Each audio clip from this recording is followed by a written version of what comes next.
motor blade keeps sticking.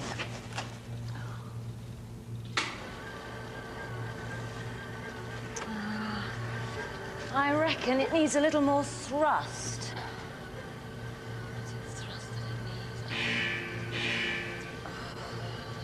Now what?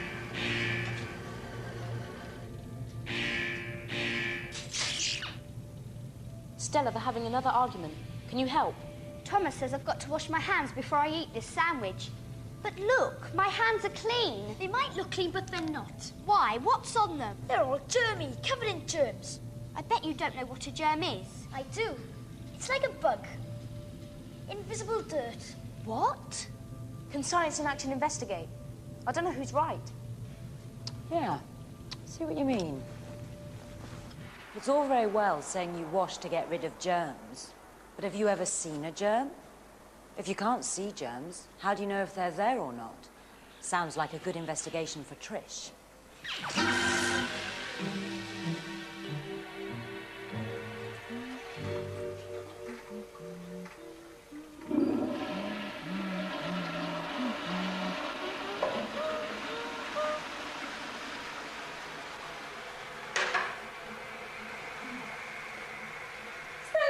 Privacy in this job. For once, I'm going to ignore the sign for the purpose of my scientific investigation. It's 2 p.m. in the afternoon, and I haven't washed my hands all day.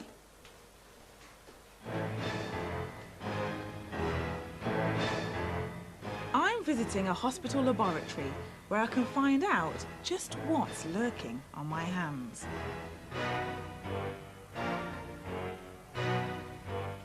Are my hands really a germ zone?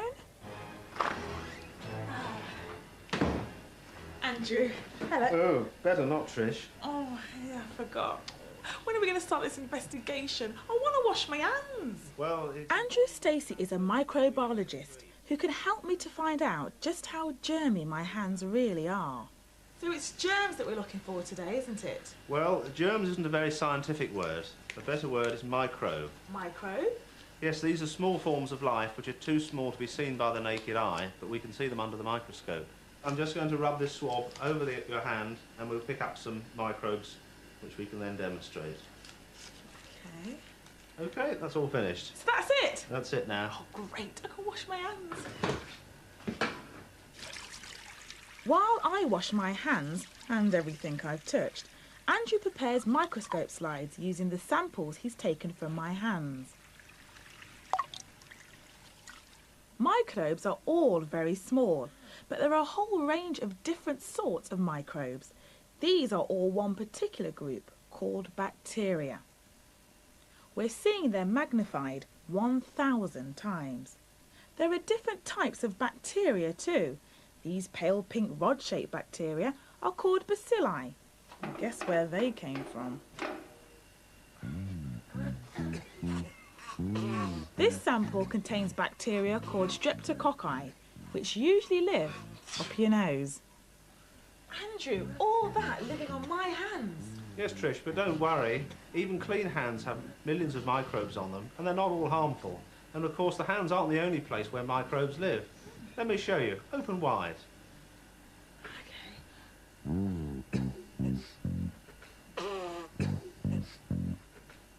All these bacteria live harmlessly down a normal, healthy throat, or so Andrew assured me, but this is a sample from a sore throat. Bacteria which may be harmless on your hands can cause infection in your throat, so you should always wash before eating. So next time you see a sign like this, don't just think about it, do it. Still, it's all very well using powerful microscopes, but it doesn't really help you get a hold of just how small bacteria really are. A magnification factor of 1,000, 10,000, it doesn't really mean that much to me. But I've had an idea. An ordinary sewing needle. And this is a needle too, a very big needle. In fact, this is just the very tip of the needle. The rest is down there. It's 250 meters long. Now, if I scaled up a single bacterium as much as I have this needle 5,000 times, how big do you think it would be? This big? This big?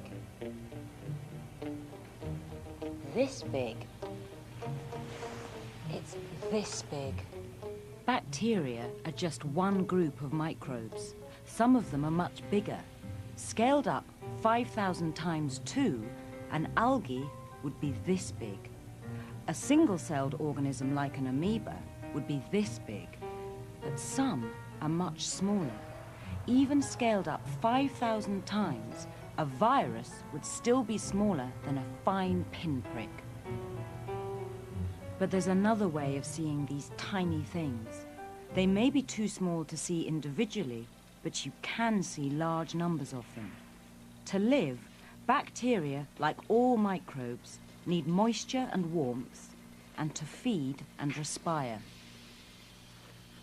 There are plenty of bacteria in my saliva. This agar is a good source of food. And this incubator provides just the right warm, moist environment for bacteria to thrive. When in such good conditions, bacteria don't just survive, they also reproduce very rapidly. Bacteria multiply by splitting in two.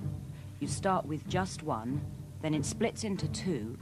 Each of these, in turn, divides into two, and then two again. The numbers grow very rapidly. So just how quickly do they multiply? Imagine we started with one bacterium. After 20 minutes, it divides into two.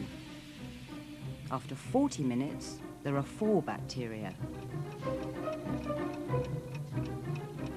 After 5 hours, 20 minutes, 65,536. I'd have thought 65,000 Ps would have been a bigger pile than that. After 7 hours, over 2 million.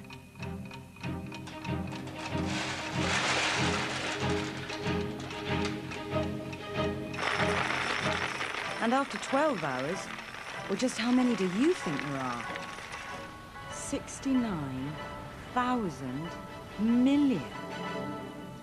How many? What am I going to find in here?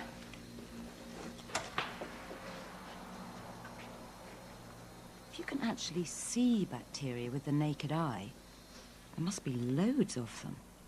After just 12 hours, there are many millions of bacteria on this agar, which could be a serious hazard. I'm keeping the lid on. So a single microbe can become a major hazard in some circumstances.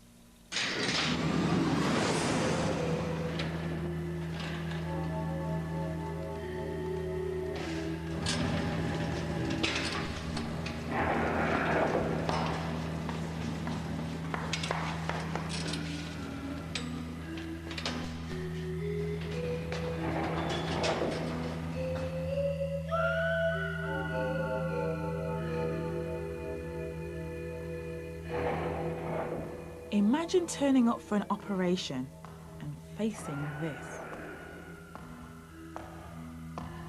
Good morning, Trish. My name's Harold Ellis. I'm the surgeon that's going to be operating on you today, my dear. Well, hello, Harold, but where exactly are we? Well, we're in the old operating theatre as it would have been 150 years ago. Oh, gosh, what have I been laying on? Well, this is the old operating table that we always used to use. It's like a kitchen table. It's made of wood, yeah? It is just like a kitchen table. In fact, we often used to use the kitchen table. Oh, and sawdust. This is to stop the blood trickling down through the floor onto the patient's heads in the ward below. Right, okay, and I can see a This is a box very over there. ingenious machine, full of a box full of sawdust, and we've moved that under where we were operating, and you can see there's the blood from the last patient we did, you see, and instead of going on the floor, I managed to catch it all in that box. But we would change that between each operation, you see, so that wouldn't be for you. Talking of blood, what were the cutting instruments? Well, this is for, if we're going to cut off a leg, for example, that's for cutting through the flesh. We call that an amputation knife. It's a bit like a kitchen knife. It is a bit like a kitchen knife. We've got different sizes of those. Then to cut through the bone itself, we use this saw, very much like the sort of saw you'd use for my dad's cupboard. Dad's sawing up a log, absolutely. Then when we finish the operation, we'd give the instruments a good wipe. No point in using a clean rag for dirty instruments. We'd get that washed at the end of the day. Washed? Oh, well, at least you washed your hands. Yes, we used to wash in this hand basin, but we used to wash at the end of the operating list. At the end? Not before? No point in washing before or during, because we'd only get our hands dirty, although if they were really very bloody, I might wipe them on this old apron of mine. Yes, I can see it's a bit bloody.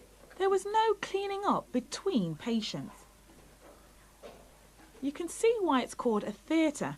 These platforms would be crammed with onlookers in everyday clothes. Warm, moist blood, a warm atmosphere, ill patients, lots of nooks and crannies. The perfect home to a secret army of bacteria living and multiplying in perfect conditions. It may seem obvious to us, but 150 years ago, nobody gave a second thought about cleanliness and hygiene. No one had ever seen a microbe because modern microscopes hadn't been invented. So those deadly little enemies were allowed to do as they pleased. And that was why there was a high death rate from infection. In fact, many of the people, over half, that came here for amputations ended up dead.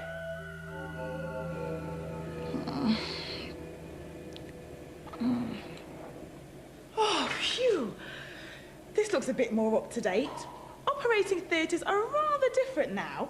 We know microbes exist, so we take the necessary precautions. Hello, Rog. Hi, Trish. Oh, hi. Nice to see you. Last time we'll be shaking hands today. Yes, your hands have to be really clean, don't they? Yes, come and see me prepare. Roger washes his hands with antiseptic scrubs to kill all the bacteria. It's vital he cleans all the areas where bacteria might hide. All surgeons always have to scrub their hands for a full 3 minutes before every operation. These agar cultures show the difference thorough cleaning makes. This was grown from Roger's hands before washing, and this afterwards. His hands are sterile, no microbes at all. The whole theatre is extremely clean, but in some areas it's more than clean, it's sterile. There are no microbes living here at all. Bright green means more than clean. Green means sterile. All the green sheets and clothing are changed before every operation. Ordinary clothing produces a culture like this. But this is from a sterile gown. All the instruments are sterilised by heating to a very high temperature. This is a sterile scalpel, but this is grown from a dirty one. I'm just tying off a bleeding point. Because all these precautions against microbes are taken, operating theatres today are fortunately much safer places than they were 150 years ago. So there's no need to worry. You're always in very safe hands. I don't care how sterile we all are. I'm out of here. Hey, Trish, come back. It's all right, he's washed his hands. Is that how we have to wash our hands if we want to get them really clean? It takes ages, all that scrubbing. Or you could buy those antibacterial cleansers. There's loads in the shops for your hands and your face. So what's wrong with soap and water? Stella, what do you think? I've got a selection of products here myself. Which is best? This needs investigating. Oh, let me see. Have you ever noticed spots always seem to come along when you could really do without them? Trisha Doodoo, call to audition. That's me. Oh, great. Oh, my. Oh, a spot.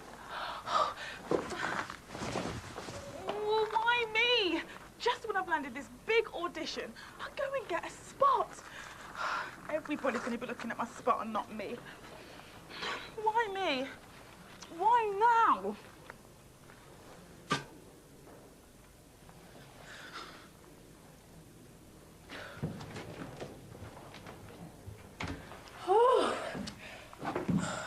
I can see you need help. Yes, I've got this big audition, Marie, and I've got this big spot.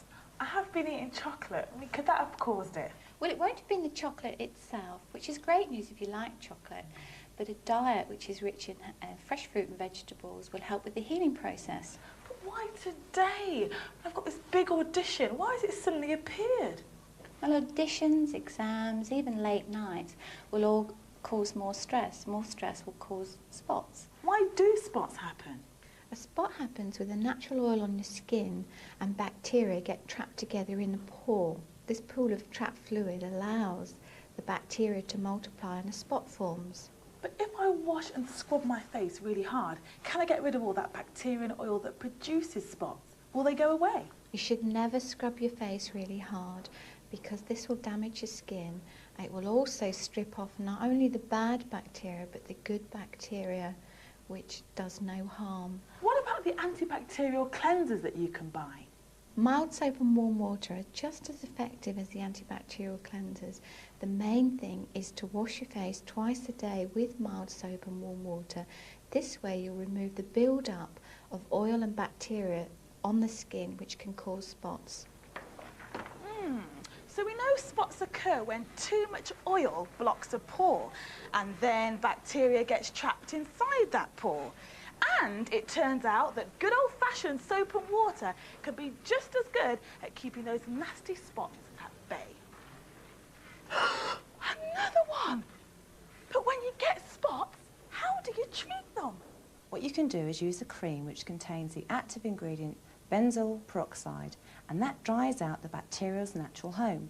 Now you can get this from a chemist, but ask for the pharmacist and they'll make sure you're going to get the correct type for your skin. And that the spots are gone.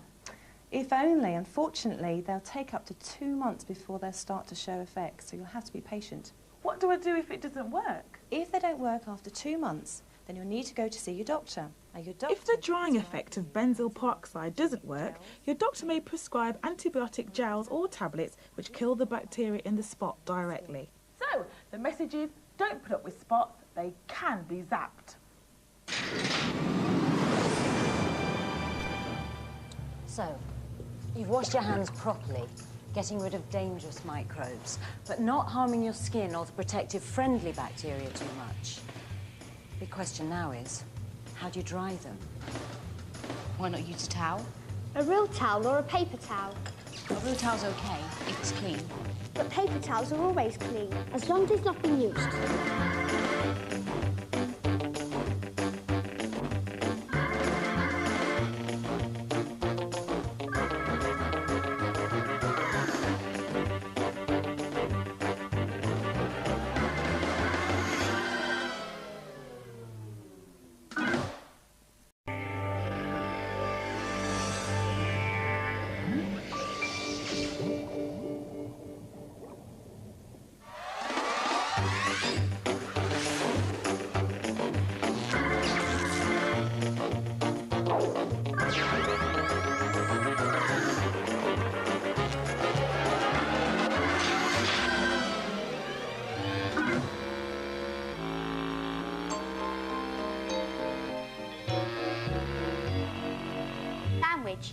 But look, my hands are clean. They might look clean, but they're not. Why? What's on them? They're all germy, covered in germs. I bet you don't know what a germ is. I do. It's like a bug. Invisible dirt. What? Can science enact and investigate? I don't know who's right. Yeah, see what you mean. It's all very well saying you wash to get rid of germs, but have you ever seen a germ? If you can't see germs, how do you know if they're there or not? Sounds like a good investigation for Trish.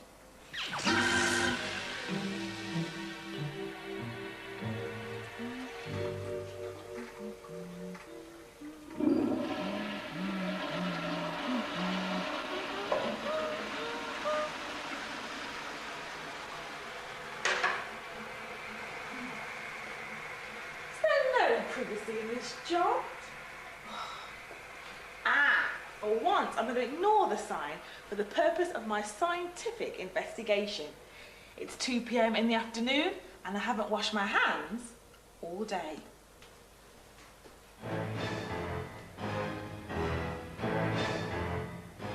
visiting a hospital laboratory where I can find out just what's lurking on my hands.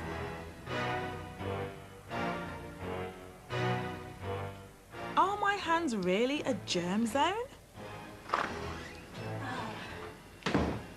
Andrew. A rotor blade keeps sticking.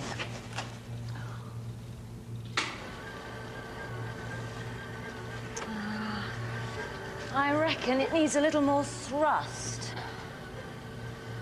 Thrust that it needs. Now what?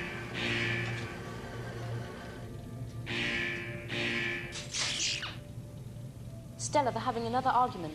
Can you help? Thomas says I've got to wash my hands before I eat this